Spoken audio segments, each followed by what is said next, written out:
మన deputy speaker గారు 19లో నర్సాపూర్ ఎంపీగా పోటీ చేసి గెలిచారు. అయితే వీరి ఆలోచన, వీరి వ్యక్తిత్వం మామూలుగా ఉండే వాళ్ళకి అడ్జస్ట్ కాలేరు.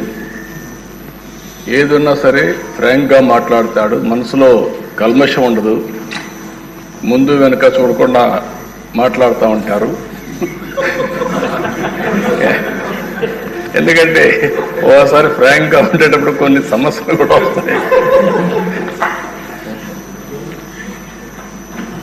అయితే నేను చాలా రోజుల నుంచి వాటిని దగ్గరగా చూస్తున్నా. ఎక్కడన్నా తప్పులున్నప్పుడు కానీ, ఎక్కడన్నా ఇది ఉన్నప్పుడు కానీ, చెప్పాలనుకున్నప్పుడు కానీ కొండ బద్దలు కొట్టి చెప్పడం వారి మనస్తత్వం. ఓసారి అలాంటి మనస్తత్వమే కొన్ని ఇబ్బందులకు గురి చేస్తుంది.